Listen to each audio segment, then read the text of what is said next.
Tattoo വിഷയം സന്തോഷ് പറഞ്ഞു, ഈ പെണ്ണുങ്ങൾക്ക് പെണ്ണുങ്ങൾ തന്നെ ചെയ്യണം, ആണുങ്ങൾക്ക് ആണുങ്ങൾ തന്നെ ചെയ്യണം. നിരീക്ഷണമൊക്കെ വായിക്കാറുണ്ട്, ഇൻട്രസ്റ്റിംഗ് ആയിട്ടുള്ള കാര്യങ്ങളൊക്കെ വായിക്കാറുണ്ട്.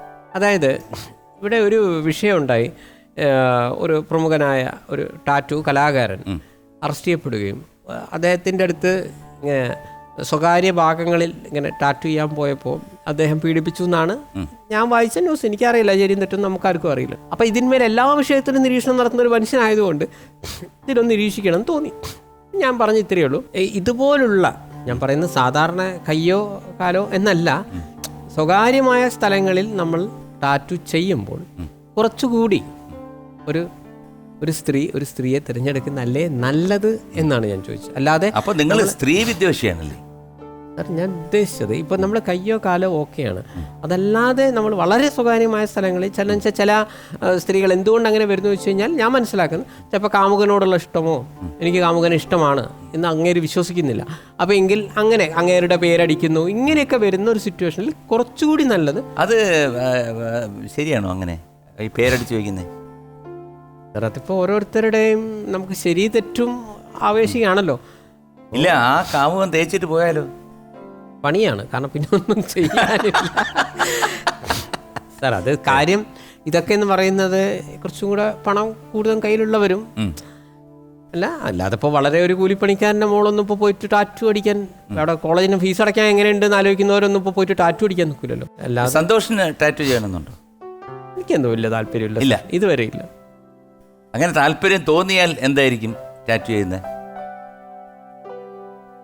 അങ്ങനെ ഒരു വിഷയം ഇതുവരെ ചിന്തിച്ചിട്ടില്ല. അങ്ങനെയാണെങ്കിൽ ഞാൻ ഭഗവാൻ ശ്രീകൃഷ്ണൻ്റെ ഒരു ഫോട്ടോ ടാറ്റു ചെയ്യും. അതെന്താണ് ശ്രീകൃഷ്ണൻ്റെ? സാർ, നമ്മൾ ഏറ്റവും കൂടുതൽ ചിന്തിക്കുന്ന, എനിക്ക് എൻ്റെ അമ്മ പഠിപ്പിച്ചൊരു കാര്യമാണ്, ഒരു മനുഷ്യൻ്റെ ആത്മാർത്ഥം എന്ന് പറയുന്നത് അയാളുടെ ചിന്തയിലും വാക്കിലും പ്രവൃത്തിയിലും വേണമെന്ന്.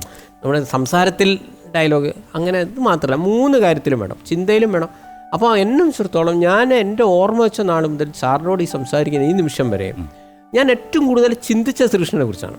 ചുരുക്കം പറഞ്ഞാൽ കൃഷ്ണനാണ് നിങ്ങളുടെ ഐഡിയൽ. അതുകൊണ്ട് ഈ ടാറ്റു ചെയ്യാൻ എന്നെങ്കിലും തോന്നിയാൽ അത് കൃഷ്ണന്റെ പിക്ചർ എൻ്റെ ഇടത്തെ കൈയിലോ വലത്തെ കൈയിലോ നെഞ്ചിലോ കുത്തും. നിങ്ങൾ ചെയ്യുന്ന എല്ലാ പോസ്റ്റുകളും പ്രണയമാണ് നിങ്ങൾ കയറി പിടിച്ചിരിക്കുന്ന ഒരു പോയിന്റ്. പ്രണയ നിരീക്ഷണവും ഉണ്ട്. അത്ര ഇഷ്ടമാണെന്ന് തോന്നല്ലേ പ്രണയം? ഞാൻ പറയുന്നത് ഇപ്പം നമുക്കിപ്പോൾ ഒരു 20 ലക്ഷമാണ് നമുക്ക് ഫോളോവേഴ്സ്. നിങ്ങളുടെ ദൈവം കൃഷ്ണനല്ലേ? അപ്പം സാർ, അതായിട്ടൊന്നും ഒരു ബന്ധമില്ല സാർ. ഞാൻ പറഞ്ഞല്ലോ, അത് നമുക്ക് സ്നേഹത്തിന്റെ ഒരു പര്യായമാണ്. 20 ലക്ഷം ഫോളോവേഴ്സ് ഉണ്ടെങ്കിൽ അതിൽ പ്രണയത്തെ ഇഷ്ടപ്പെടുന്നവരുണ്ട്. എല്ലാവരും അങ്ങനല്ല. അതിൽ ക്രിക്കറ്റ് ഇഷ്ടപ്പെടുന്നവരുണ്ട്, അവർക്ക് വേണ്ടിയിട്ടാണ് ഞാൻ ക്രിക്കറ്റ് നിരീക്ഷണം എഴുതുന്നത്. അതിൽ നന്നായി ചിന്തിക്കുന്ന ആളുകളുണ്ട്, അവർക്ക് വേണ്ടിയിട്ടാണ് സാമൂഹ്യ നിരീക്ഷണം എഴുതുന്നത്. അതിൽ CPM ഉണ്ട്, കോൺഗ്രസ് ഉണ്ട്, അവർക്ക് വേണ്ടിയിട്ടാണ് ഞാൻ രാഷ്ട്രീയ നിരീക്ഷണം എഴുതുന്നത്. എല്ലാവരും ഒന്ന് കയ്യിലെടുക്കുക. അതിൽ കുട്ടികളുണ്ട്, കുട്ടികളെ ഇങ്ങനെ നിരീക്ഷണങ്ങളൊക്കെ എഴുതുമ്പോഴത്തേക്ക് ആരെങ്കിലും വന്നിട്ട് പ്രശ്നം ഉണ്ടായിട്ടുണ്ട്? നിന്നെ ഞാൻ അടിക്കും, നീ മേലാൽ ഞാൻ എഴുതി കഴിഞ്ഞാൽ പ്രശ്നം ഉണ്ടാക്കും? സാർ, അങ്ങനെ അടിക്കും എന്നല്ല, പലരും വിമർശനപരമായി, കാരണം എന്തായാലും ഭീഷണി വന്നിട്ടുണ്ട്. സാർ, ഭീഷണി വന്നത് മെയിനായിട്ടും ഈ ശബരിമല കർമ്മസമിതിക്ക് വേണ്ടി ഒറ്റ പ്രാവശ്യമാണ് സാറ് പറഞ്ഞ പോലത്തെ ഒരു പ്രശ്നം ഉണ്ടായത്. അപ്പോൾ അവരൊരു ശതം സമർപ്പയാമി എന്ന് പറഞ്ഞിട്ടൊരു ശശികല ടീച്ചർ വെച്ചു. അപ്പോൾ സത്യം പറഞ്ഞ ഈ വിഷയം ഞാൻ ഇവരെ ഫേസ്ബുക്കിൽ ഈ സംഭവത്തിൽ ഉണ്ടായിരുന്നില്ല. അപ്പോൾ ഇതിൽ കുറേ പേര് ട്രോളാക്കി, ശതമൊന്നും വേണ്ട, ഒരു പേപ്പർ കഷ്ണം കൊടുത്താൽ മതി എന്നൊക്കെ പറഞ്ഞിട്ട് ഒരിത് വന്നു. ഈ ട്രോൾ എൻ്റെ കയ്യിൽ പെട്ടു. എനിക്കൊന്നും മനസ്സിലാവുന്നില്ല ഇതെന്താ സംഭവം. അപ്പോൾ ആ സമയത്ത് ഞാൻ സെർച്ച് ചെയ്തപ്പോഴാണ് ഒരു ശതം സമർപ്പയാമി വന്നത്. അപ്പോൾ ശബരിമല ഇഷ്യൂ വന്ന സമയത്ത് സ്ത്രീയെ പ്രവേശിക്കണോ വേണ്ട വാട്ടവർ. ഇവിടെയും ഞാൻ പറയുന്ന ഒരു കാര്യം, ഒരു നിയമം വന്നിട്ടുണ്ടെങ്കിൽ, അല്ല സുപ്രീം കോടതിയിൽ നിന്ന് വന്നിട്ടുണ്ടെങ്കിൽ ഞാനത് അപ്പോഴാണ് ഇത് കൂടുതലായിട്ട് നമ്മൾ പഠിക്കുന്നത്. അപ്പോൾ നമ്മൾ സത്യവാങ്മൂലമാണ് അതിൽ പ്രധാനം എന്ന് പറഞ്ഞു. അപ്പോൾ ഒരു ക്ഷേത്രത്തിൽ ഇന്ന ആളെ പ്രവേശിക്കണം എന്ന് പറയുമ്പോൾ സാധാരണഗതിയിൽ കോടതി തീരുമാനം എടുക്കില്ല. കോടതി നമ്മളെ സ്റ്റേറ്റിനോട് ചോദിക്കും, തീരുമാനം എടുക്കും. അപ്പോൾ സ്റ്റേറ്റിനോട് ചോദിക്കും, അല്ല ഇവിടെ പെണ്ണുങ്ങളെ കയറ്റിക്കഴിഞ്ഞാൽ പ്രശ്നമാണോ? അപ്പോൾ മുൻകാല സർക്കാരുകൾ എന്താ പറഞ്ഞു വെച്ച് കഴിഞ്ഞാൽ, സ്ത്രീകളെ കയറ്റിക്കഴിഞ്ഞാൽ പ്രശ്നമാണ്, ഇവിടെ ഇത് സ്ത്രീകളോടുള്ള ദേഷ്യം കൊണ്ടൊന്നല്ല, ഇത് രാജാരാന്ന് പറഞ്ഞാൽ കൊടുത്ത്. പക്ഷേ നമ്മളെ നിലവിലെ സർക്കാർ എന്ത് പറഞ്ഞു? സത്യാമൂലം പുതിയ ചോദിച്ചപ്പോൾ നിങ്ങൾ പറഞ്ഞാൽ ഞങ്ങൾ എപ്പോൾ കയറ്റിയെന്ന് വെച്ചാൽ മതി, ഞങ്ങൾ റെഡിയാണ് എന്ന് പറഞ്ഞു. അപ്പോൾ കോടതിക്ക് എന്ത് ചെയ്താൽ മതി? കോടതിക്ക് തീരുമാനം എടുക്കാം. കോടതി പറഞ്ഞാൽ അങ്ങനെ ഒരു വിഭജനമൊന്നും പറ്റുമെന്നില്ല, എല്ലാവർക്കും കയറാം, എല്ലാ ഹൈന്ദവരായ സ്ത്രീകൾക്കും കയറാമെന്നാണ് അതിൽ പറഞ്ഞത്. വിശ്വാസികളായ ഹൈന്ദവർക്ക് കയറാമെന്നാണ് വിട്ടു. ഇത് ഇവിടെ സംഭവിക്കുന്ന എന്താ, അവിടെ കയറിയിട്ടുണ്ട് ശബരിമല ചാലഞ്ച് എന്ന് പറഞ്ഞ് മറ്റുള്ള മതസ്ഥർ കയറുമ്പോൾ ഞാൻ ഒന്നിനും എതിരല്ല. എല്ലാവർക്കും പോവാലോ സർ, അത് ആചാരമാണ്. കോടതി പറഞ്ഞിട്ടുണ്ട് സ്ത്രീകൾക്ക് പോകാം എന്ന് പറയുമ്പോൾ ആ കോടതി പറഞ്ഞിട്ടുണ്ട് ആർക്ക് പോകാം, ഹൈന്ദവരായ വിശ്വാസികളായ സ്ത്രീകൾക്ക് പോകാമെന്ന് പറയുന്നുണ്ട്. എനിക്ക് അതിനെപ്പറ്റി കൂടുതൽ അറിഞ്ഞുകൂടാ, പക്ഷെ എനിക്ക് അറിയാവുന്നത് ദാസേട്ടൻ പോയിട്ടുണ്ട് ഇഷ്ടം പോലെ പ്രാവശ്യം. സർ, എൻ്റെ സുഹൃത്തുക്കളായിട്ടുള്ള മുസ്ലിം സുഹൃത്തുക്കൾ പോയിട്ടുണ്ട്. പിന്നെ വാവര് സ്വാമി എന്ന് പറഞ്ഞു കഴിഞ്ഞാൽ അതൊരു മുസ്ലിം സങ്കല്പമാണ്. പിന്നെ ഹിന്ദുക്കളായിട്ടുള്ള ഞാനൊക്കെ 21 22 മല ചവിട്ടിയിട്ടുണ്ട്. അതുകൊണ്ട് അങ്ങനെ ഉണ്ടോ സർ? ഞാൻ പറയുന്നു ശബരിമലയ്ക്ക് അങ്ങനെ ഉണ്ടെന്ന് എനിക്ക് തോന്നുന്നു. സർ, ഞാൻ പറയുന്നത് ശ്രദ്ധിക്കണം. അത് സാറ് പറഞ്ഞതിനെ ആചാരം എന്നാണ് പറയുന്നത്. ഇവിടെ ശബരിമല ചാലഞ്ച് നടത്തി പോകുന്ന പെണ്ണുങ്ങൾ പറഞ്ഞ അങ്ങനല്ല, ആചാരമല്ല ഞങ്ങളെ പ്രശ്നം, കോടതി വിധിയാണ് എന്ന് പറയുമ്പോൾ കോടതി വിധി നോക്കിയിട്ടാണല്ലോ പെണ്ണുങ്ങൾ പോകുന്നത്. സാറ് പറഞ്ഞ ആചാരത്തിൽ സ്ത്രീകൾ വരുന്നില്ല. സാറ് ഇപ്പം ഇത്രയും നേരം പറഞ്ഞല്ലോ ആചാരം അങ്ങനെയാണ്, സമ്മതിച്ചു, എങ്കിലും ആചാരമായിട്ട് പോകണം. ഇപ്പം എന്താ പറഞ്ഞത്, കോടതി വിധി വന്നു. കോടതി വിധി വന്നെങ്കിൽ സാർ സമയം കിട്ടിയ ആ കോടതി വിധി ഒന്ന് നോക്കണം. അതിൽ പറയുന്ന വിശ്വാസിയായ ഹൈന്ദവയായ ഒരു സ്ത്രീക്ക് പോകാമെന്നാണ്. അപ്പോൾ മറ്റുള്ള മതത്തിലെ സ്ത്രീകൾ എങ്ങനെ പോകും? അപ്പോൾ ഇടയ്ക്കിടയ്ക്ക് ആചാരം അല്ല, അവനവനെ ഗുണം കിട്ടുന്ന കാര്യത്തിന് ആചാരവും അവനവനെ ദോഷം വരുന്നിടത്ത് ഇത് കോടതി വിധിയും ശരിയല്ലല്ലോ സാർ. അത് ഇതല്ലേ. ഇപ്പോൾ ഇത് ഞാൻ പഠിച്ചു, ഇതൊന്നും എൻ്റെ വിഷയത്തിൽ പെടുന്നല്ല. അപ്പോൾ അന്ന് ഇവിടെ ഈ പ്രൊട്ടസ്റ്റ് ഉണ്ടായ സമയത്ത് ഞാൻ മനസ്സിലാലോചിച്ചാണ്, ഈ വലിയ പ്രൊട്ടസ്റ്റൊക്കെ ചെയ്യുമ്പോൾ എന്തായാലും ഒരു സാമ്പത്തികം ആവശ്യമാണല്ലോ, ആര് ചെയ്താലും. ഇപ്പോൾ കേരളയിൽ നിന്ന് ഞാൻ ആലോചിക്കാം, അതിൻ്റെ പിന്നിലൊരു സാമ്പത്തികം വേണമല്ലോ. അപ്പോൾ അന്ന് ആരും ഇതിനെക്കുറിച്ചൊന്നും പറയുന്നത് ഞാൻ കേട്ടില്ല. ശരി, ഞാൻ വിട്ടു. അപ്പോഴാണ് ഈ ശതം സമർപ്പയാമി 100 രൂപയുടെ കേസ് വരുന്നത്. അപ്പോൾ ട്രോളിൽ ആരും ഇവർക്ക് പൈസ കൊടുക്കില്ല എന്ന് വന്നപ്പോൾ അത് ഞാൻ പറയുന്നത്, ഞാൻ അന്നും പറഞ്ഞെന്താണ്, ഇങ്ങനെ സ്ത്രീകൾ വരുന്ന ഒരു കേസ് വരികയാണെങ്കിൽ കോടതി വിധിയെ മാനിക്കുക. ശരിക്കും സർക്കാർ എന്താ ചെയ്യേണ്ടത്? അന്ന് പ്രളയം വന്ന സമയമാണ്, സാറിന് ഓർമ്മയുണ്ടാവും. അപ്പോൾ പ്രളയമൊക്കെ വന്ന് ഇങ്ങനെ തകർന്നത് ആ സൈഡൊക്കെ കുറേ പ്രശ്നമുണ്ട്. അപ്പോൾ അവിടെ പുരുഷന്മാർക്ക് തന്നെ മര്യാദയ്ക്കില്ല, അല്ല 1 ഉം 2 പോകണമല്ലോ, 48 മണിക്കൂറൊക്കെ നിൽക്കും. അപ്പോൾ അവിടെ ഒരു വർഷത്തിന് ശേഷം ശരിക്കും കയറ്റിയാൽ മതി, അല്ല കോടതിയോട് പറഞ്ഞാൽ മതി, ഇങ്ങനെ പ്രളയമൊക്കെ വന്നുകൊണ്ട് ബുദ്ധിമുട്ടുണ്ട്, അപ്പോൾ സ്ത്രീകൾക്ക് വേണ്ട ബേസിക്സ് ഞങ്ങൾക്ക് ഒരുക്കാൻ ഒരു സമയം തരണം എന്നാണ് ഞാനൊരു മുഖ്യമന്ത്രിയാണെങ്കിൽ ഞാൻ വിചാരിച്ച കാര്യം. പോട്ടെ, നടന്നില്ല. അപ്പോൾ പിറ്റേ ദിവസം തന്നെ പെണ്ണുങ്ങളെ കയറ്റുന്നു. ഇതൊക്കെയാണ് ആളുകളെ കൺവിൻസ് ആവാതെ വന്നത്. അപ്പോൾ ഇതിനു വേണ്ടി 100 രൂപ ചോദിച്ചപ്പോൾ ഞാൻ പലരും ഇവരെ ട്രോൾ ചെയ്ത് കണ്ടു. അപ്പോൾ ഞാൻ വിചാരിച്ചു ഇരിക്കട്ടെ എന്ന് പറഞ്ഞ് ഞാൻ 1 ലക്ഷം രൂപ എടുത്ത് ബാങ്കിലേക്ക് പോയി. ഞാൻ എന്ത് ചെയ്ത് അവിടെ പോയിട്ട് സ്ലിപ്പിൽ 50,000 എഴുതുക. അപ്പോൾ ഞാൻ ചോദിച്ചു ഒരു പഞ്ചിനിരിക്കട്ടെ 51 എന്ന് പറഞ്ഞ് 51,000 എന്ന് പറഞ്ഞ് ഞാൻ ഇതിട്ടിട്ട് ഫേസ്ബുക്കിൽ ഞാൻ പറഞ്ഞു ഒരു ശതം സമർപ്പിയായി എന്നൊരു സംഭവം കിട്ടോ, ഞാനിത് 51,000 കൊടുത്തു. ഇവിടെയാണ് ഇന്നേ വരെ ഞാൻ കൊടുത്ത കംപ്ലീറ്റ് നിരീക്ഷണങ്ങളും. കാരണം IPL ആര് ജയിക്കും, അത് ഇത് വാട്ടവർ, അതൊക്കെ ഒരു അതിൻ്റെ ഫുൾ റെക്കോർഡ്സും തകർക്കുന്ന IPL. ഒരു വിഭാഗം ആൾക്കാർ സന്തോഷേട്ടൻ ചെയ്ത് ശരി, ഒരു വിഭാഗം ആൾക്കാർ പറഞ്ഞു സന്തോഷേട്ടൻ തെറ്റാണ്. ചിലർ പറഞ്ഞു ഇവൻ ബോധപൂർവ്വം 51 വെട്ടിന് വേണ്ടി 51,000 ആക്കി എന്നൊക്കെ കേട്ടപ്പോഴേക്കും എനിക്ക് തലകറക്കം വരാവുന്ന അവസ്ഥയിലേക്ക് എത്തി കാര്യങ്ങൾ. ഇവൻ സംഖ്യയാണ്, അതാണ് ഇതാണ്, ശബരിമല പോകുന്നവർ മൊത്തം സംഖ്യകൾ എന്നൊക്കെ പറഞ്ഞ് ഇങ്ങനെയൊക്കെയാണ് ഇത് വരുന്നത്. അങ്ങനെ പിന്നെ എനിക്ക് ഫോൺ എടുക്കാൻ പറ്റാത്ത അവസ്ഥ. കാരണം നമ്മൾ പരിചയമുള്ളവർ വരെ എങ്ങനെയാണ് കൊടുക്കുക? ഞാൻ പറഞ്ഞു ഇന്ന അക്കൗണ്ടിൽ കൊടുക്കാൻ പാടില്ല എന്നുള്ള നിയമമല്ലല്ലോ. എനിക്ക് ശരിയാന്ന് തോന്നി ഞാൻ കൊടുത്തു, ഇത്രയേ ഉള്ളൂ. അപ്പോൾ ഭീഷണി കൂടുകയും ഇതിലേക്ക് ഒരു പരിധി അങ്ങ് വിട്ടപ്പോൾ, അതായത് 51,000 കൊടുത്തുകൊണ്ട് സന്തോഷ് പണ്ഡിറ്റേ ബാക്കി ഉണ്ടാവില്ല എന്നുള്ള രീതിയിലൊക്കെ കാര്യങ്ങൾ വന്നു. ഞാൻ എന്ത് ചെയ്തു, ബാങ്കിൽ പോയി 1 ലക്ഷം എഴുതി 1 ലക്ഷം കൂടെ ഇവരെ അക്കൗണ്ടിലേക്ക് ഇട്ട് കൊടുത്തു. എന്നിട്ട് നീ പുതിയ വീഡിയോ ഇട്ടു, വിമർശിക്കുന്നൊരു ശ്രദ്ധയ്ക്ക് ഒരുപാട് വിമർശനം, തല്ലും കൊല്ലും വെടിവെച്ച് കൊല്ലും എന്നൊക്കെ ഓരോരുത്തർ പറയുന്നു. എൻ്റെ വിശ്വാസം എനിക്ക് വരുത്. ഞാനിപ്പോഴും ഞാൻ പറയുന്നു അത് കോടതി എന്താണ് പറയുന്നത് അതുപോലെ ചെയ്യാം, ബാക്കി സർക്കാരിൻ്റെതാണ്. ഈ 1 ലക്ഷം കൂടെ ഞാൻ കൊടുത്തിട്ടുണ്ട്. ഇനി ഒരുത്തനെങ്കിലും എന്നെ ഭീഷണിപ്പെടുത്തി ചെയ്താൽ ഞാൻ 2 ലക്ഷം കൊടുക്കുമെന്ന്. സന്തോഷിനെ 11 വർഷം മുമ്പ് കാണുമ്പോഴും ഇപ്പോഴും ഒരു വ്യത്യാസമൊന്നുമില്ല സാർ. എൻ്റെ ഭക്ഷണ രീതിയാണ് ശരിക്കും കുറച്ചുകൂടി. അതെന്താണ് സാർ? അല്ല, കുറച്ചുകൂടി ഞാൻ ഈ ഡ്രൈ ഫ്രൂട്ട്സ് ആണ് സാർ കഴിക്കുന്നത്. കുറച്ച് ഇങ്ങനെ അധികം ഈ, അതായത് കുറെ വർഷങ്ങളായിട്ടാണോ അതോ ഇപ്പോഴാണോ? സാർ അല്ല, ഞാൻ ചെറുപ്പം മുതലേ ഏതാണ്ട് അങ്ങനെ. ചെറുപ്പം മുതലേ ഡ്രൈ ഫ്രൂട്ട്സ് ആണ്. എന്താണ്? ഇപ്പം നമ്മൾ രാവിലെ ഒരു ആപ്പിളും മാതള നാരങ്ങ, ഉറുമാമ്പഴം. അതായത് സന്തോഷ കാലത്ത് കഴിക്കുന്നത് ആപ്പിള് സാർ എല്ലാ ദിവസവും അല്ല, പരമാവധി ഇത്തിരി 100. അതാണ് ഇപ്പൊ വീട്ടിലേ പറ്റുള്ളൂ. പുറത്തു പോയി കഴിഞ്ഞാൽ നമുക്ക് കിട്ടുന്നത് കഴിക്കാനല്ലേ പറ്റുള്ളൂ. എന്നാലും കഴിക്കുന്നത് കുറച്ചുകൂടെ ആപ്പിളും മാതള നാരങ്ങ രാവിലെ കഴിക്കുന്നത് അങ്ങനെയാണ്. അത് ഒരു ആപ്പിളും ഒരു മാതള നാരങ്ങ 6 ഗ്രാം ഫൈബർ വരും.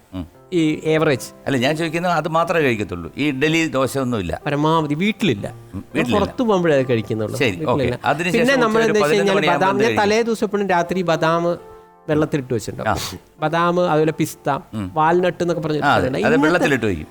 മറ്റേ അത് ബദാം മാത്രം, ബദാം ഇട്ട് വയ്ക്കും. പിന്നെ അപ്പോൾ പിന്നെ അണ്ടിപ്പരിപ്പ്, മുന്തിരി, ഡ്രൈ ഫ്രൂട്ട്സ്, എന്നിട്ട് അതെന്ത് ചെയ്യും? അത് കഴിക്കും. അപ്പോൾ ഒക്കെ ഒരു 20-25 എണ്ണം. 25 ബദാം, 25 പിസ്ത. ഉച്ചയ്ക്ക് നമ്മൾ ഒരു നേരമാണ്, ഞാൻ എൻ്റെ വീട്ടിലാണെങ്കിൽ ഒരു നേരം ചോറുള്ളൂ. അത് തന്നെ നമ്മൾ ഈ ബസ്മതി റൈസാണ് കഴിക്കുന്നത്. പിന്നെ നമ്മൾ ഓട്സിൻ്റെ കഞ്ഞി. സാർ ഇപ്പോൾ നമ്മൾ പുറത്ത് പോയാലും നമ്മളിപ്പോൾ ഏതെങ്കിലും ഒരു വീടൊക്കെ ആണെങ്കിൽ അവരോട് പറയും, മേഡം കുറച്ച് ഓട്സിൻ്റെ കഞ്ഞി കിട്ടുമോ എന്നൊക്കെ. അപ്പം നമ്മൾ ഈ പഞ്ചസാര യൂസ് ചെയ്യുന്നില്ല, പരമാവധി പഞ്ചസാര ഒന്നിനും യൂസ് ചെയ്യില്ല, അല്ലാതെ യൂസ് ചെയ്തില്ല. ഇപ്പോൾ കൊറോണ പീരീഡിൽ ഒരുവിധം എല്ലാ ദിവസവും ഞാൻ പുറത്തായിരുന്നു, കാരണം ചാരിറ്റിയുമായി ബന്ധപ്പെട്ടിട്ട്. കാരണം ആ ദിവസമാണ് കൂടുതൽ ആളുകൾ ബുദ്ധിമുട്ടിയിരുന്നത്. ഇതുവരെ കൊറോണ വന്നിട്ടില്ല. അപ്പോൾ രോഗപ്രതിരോധ ശേഷിയായിട്ടാണ് നമ്മൾ അന്നൊക്കെ പറഞ്ഞിരുന്നത്. സന്തോഷ് മദ്യപിക്കുമോ? ഇല്ല. ഇന്ന് വരെ മദ്യപിച്ചിട്ടില്ല? ഇല്ല സാർ, ഇന്ന് വരെ ഇല്ല. സത്യം സാർ, പ്രത്യേകിച്ച് ഈ ചിന്മുദ്രയൊക്കെ പിടിക്കുന്ന ആളുകൾ മദ്യപിച്ചാൽ വലിയ പ്രശ്നവും. എന്താണ്? നമുക്ക് 3 തരം തരംഗം, നമുക്ക് കുറച്ചും കൂടെ പോസിറ്റീവ് തരംഗം ഉണ്ടാക്കാനാണ് നമ്മളിത് ചെയ്യുന്നത്. ആൽഫ, ബീറ്റ, തീറ്റ, ഏറ്റവും ചുരുക്കി പറയാം.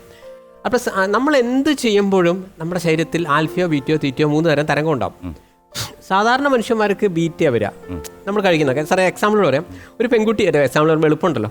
ഒരു പെൺകുട്ടി വരുന്നു, നല്ല ഫിഗർ കുട്ടി, ഞാനിങ്ങനെ പോവാം, നല്ലൊരു കുട്ടി, ഇതൊക്കെ എൻ്റെ ഒരു ഭാര്യ ആയിരുന്നെങ്കിൽ ആവട്ടെ എന്ന് കരുതി ഞാൻ പോവുകയാണെങ്കിൽ അത് പോയി.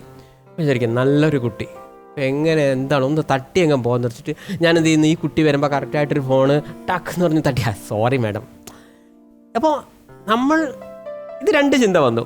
ഇത് ഓരോ തരംഗമാണ് നമ്മുടെ ശരീരത്തിൽ ഉണ്ടാക്കുന്നത്. ഈ തട്ടിപ്പോകുമ്പോൾ നമുക്ക് ആൽഫ, ബീറ്റ, തീറ്റ തരംഗത്തിലേക്ക് വന്നു. കാരണം ഒരു ക്രൈമാണ് നമ്മളവിടെ ചെയ്യുന്നത്. മറ്റവനെ നല്ല കുട്ടി ഇങ്ങനെ നോക്കി ഇങ്ങനെ പോകുമ്പോൾ ഒരു വേറൊന്നും നമ്മൾ ചെയ്തില്ല, ആൽഫ ബീറ്റയിലേക്ക് വന്നു. ഇനി ആ പെൺകുട്ടീനെ കണ്ടു, നല്ലൊരു കുട്ടി, ഭാര്യയായെങ്കിൽ ഉടനെ നമ്മൾ ആലോചിച്ചു, സന്തോഷേ അതിൻ്റെ ഉള്ളിൽ എന്താണ്, രക്തം, കഫം, മല, മൂത്രം, ഇതൊക്കെയുള്ളടാ, എല്ലാ പെണ്ണുങ്ങളുടെ ഉള്ളിൽ ഇതൊക്കെ തന്നെയുള്ളൂ, ഓട്ടെ കോപ്പ് എന്ന് പറഞ്ഞുകൊണ്ട് ഞാൻ പോവുകയാണെങ്കിൽ ആൽഫ തരംഗം അവർ. ഇങ്ങനെ നമ്മൾ എന്ത് ചെയ്യുമ്പോഴും ഇങ്ങനെ വരും. അപ്പോൾ ഈ കൈ ചിന്മുദ്ര പിടിക്കുന്ന വ്യക്തി യഥാർത്ഥത്തിൽ ഞാൻ പറഞ്ഞില്ല സാർ, കോൺസെൻട്രേഷൻ കൂടുതലാണെന്നൊക്കെ പറഞ്ഞതിൻ്റെ ചുരുക്കം എന്താണെന്ന് വെച്ച് കഴിഞ്ഞാൽ ഈ വ്യക്തിക്ക് സെക്കൻഡ് സൗണ്ട് ബുദ്ധിമുട്ടാണ്. ചിന്മുദ്ര അതായത് ഒരൊറ്റ തോട്ടേ ഉള്ളൂ, അതായത് കോൺസെൻട്രേഷൻ. അപ്പോൾ അത് നഷ്ടപ്പെടുന്നതുകൊണ്ട് മദ്യപാനമൊന്നുമില്ല. ഈ മദ്യം എന്ന് പറയുന്നത് തീറ്റ തരംഗത്തിലാണ് വരുന്നത്. ആൽഫ ഇത് പിടിച്ചുകൊണ്ട് ആൽഫയും ബീറ്റയെ പറ്റുള്ളൂ. ആൽഫ പ്ലസ് ബീറ്റ ഓക്കെയാണ്, ആൽഫ പ്ലസ് തീറ്റ പറ്റില്ല. മദ്യം തീറ്റ തരംഗമാണ്. മദ്യം, പുകവലി, ഈ ചിന്മുദ്ര പിടിച്ച ലോകത്ത് ഏതെങ്കിലും ഒരു മനുഷ്യൻ മദ്യം ഒരുമിച്ച് കഴിച്ചു കഴിഞ്ഞാൽ അത് തലച്ചോറിനെ ബാധിക്കും, അല്ലെങ്കിലും ബാധിക്കും. ഞാൻ പറഞ്ഞത് സൈക്കോളജിക്കലായിട്ടൊരു പ്രശ്നം വരും അവിടെ. അപ്പോൾ കൈ വിട്ടുകൊണ്ട് ചെയ്യാം. പുകവലിയില്ല, ഇല്ല ഇല്ല ഇല്ല. അതുപോലെ തന്നെ ലഹരി പദാർത്ഥങ്ങൾ, ഈ ഇപ്പോഴത്തെ പോലത്തെ ഈ മരുന്നുകൾ, അതൊന്നുമില്ല, അങ്ങനത്തെ കാര്യങ്ങളൊന്നുമില്ല. പരമാവധി ഇത് എന്നല്ല നമ്മൾ പറയുന്നത്, കഴിയുന്ന പോസിറ്റീവ് തോട്ട്സ് ഉണ്ടാക്കാനൊക്കെ ശ്രമിക്കേണ്ടത്. സന്തോഷിൻ്റെ അടുത്തൊരു പാട്ട് പാടാൻ പറഞ്ഞാൽ സന്തോഷിൻ്റെ പാട്ട് മാത്രമേ പാടത്തുള്ളൂ. ബാക്കിയുള്ളവരുടെ പാട്ട് എന്താ പാടാത്തത്? ഏതെങ്കിലും ഒരു പാട്ട്. സാറിൻ്റെ ചോദ്യത്തിന് ഉത്തരം തരാം. ഇതുവരെ ആരും ചോദിക്കാത്തൊരു ചോദ്യമാണ്, ചോദിച്ചതിൽ സന്തോഷം. സാറേ, നമ്മൾ വേറൊരാളുടെ ഒരു പാട്ട് പാടുമ്പോൾ ആ ലിറിക്സ് മര്യാദയ്ക്ക് നമ്മൾ പറയണം. അതല്ലെങ്കിൽ അത് എഴുതിയ വ്യക്തി ചിലപ്പോൾ ഈ പരിപാടിയെല്ലാം കാണുന്നുണ്ട്, ആ വ്യക്തിക്ക് തോന്നുന്ന ഒരു വിഷമമുണ്ട്, അല്ലെങ്കിൽ അത് മ്യൂസിക് ചെയ്ത ഒരു മനുഷ്യനൊരു വിഷമമുണ്ട്. ഇല്ല, അങ്ങനെ വരത്തില്ല. കാരണം വേറൊരു കാര്യമുണ്ട്, എത്രയോ ആൾക്കാർ ഇതുപോലെ പാട്ട് പാടുന്നു. കാരണം അക്ഷരങ്ങളൊക്കെ അങ്ങോട്ട്, ഞാനും അക്ഷരങ്ങളൊക്കെ മാറിപ്പോകാറുണ്ട്. മ്യൂസിക് ചിലപ്പോഴത്തേക്ക് ചിലപ്പോൾ പാടിയതുപോലെ അല്ലാതെ തന്നെ ചിലപ്പോൾ വരാറുണ്ട്. അതിനകത്തൊന്നും ആൾക്കാരങ്ങനെ അത്ര വിമർശനമൊന്നും പറയാറൊന്നുമില്ല. ഒരു കാര്യം പറയാം, തുടക്കകാലങ്ങളിൽ നിങ്ങൾ പാട്ട് ചെയ്തിരുന്നില്ലല്ലോ. സ്കൂളിലൊക്കെ പഠിക്കുമ്പം, സ്കൂളിലും കോളേജിലും ഒക്കെ പഠിക്കുമ്പോഴത്തേക്ക് ഒരുപാട് പാട്ടുകൾ കേട്ട് കാണുമല്ലോ, ദാസേട്ടൻ്റെയും. അപ്പോൾ അതിനകത്ത് നമ്മുടെ മനസ്സിനെ സ്പർശിച്ച ഒരു ഗാനം എന്തായാലും കാണുമല്ലോ. അതിൻ്റെ ഒരു 4 വരി പാടൂ സർ. മനസ്സിനെ സ്പർശിച്ച ഗാനങ്ങളുണ്ട്, പക്ഷെ അത് പലപ്പോഴും, അപ്പോൾ ഞാൻ ആദ്യം ഒരു മുൻകൂർ ജാമ്യം എടുക്കുകയാണ്, ചിലപ്പോൾ നമ്മൾ പോയാൽ പോട്ടെന്ന്. ഹൃദയം കൊണ്ടെഴുതുന്ന കവിത, പ്രണയാവൃതം അതിൻ ഭാഷ, അർത്ഥം അനർത്ഥമായി കാണാതിരുന്നാൽ, അക്ഷരത്തെറ്റു വരുത്താതിരുന്നാൽ അത് മഹാകാവ്യം. ദാമ്പത്യം ഒരു മഹാകാവ്യം. ഞാൻ ഇങ്ങനെ നോക്കുകയായിരുന്നു ഏത് നോട്ടില് സന്തോഷ് പോവെന്ന്. കൃത്യമായിട്ട് പോയിട്ടുണ്ട്. പിന്നെ ശബ്ദം സന്തോഷിന്റെ അത്രയല്ലേ ഉള്ളൂ. എനിക്ക് അല്ലാതെ അടുത്ത വീട്ടുകാരുടെ സൗണ്ട് പടം എടുക്കാൻ പറ്റത്തില്ല. സ്വന്തം ശബ്ദത്തിൽ സ്വന്തം ശൈലിയിൽ പാടി. നന്നായി കേട്ടോ.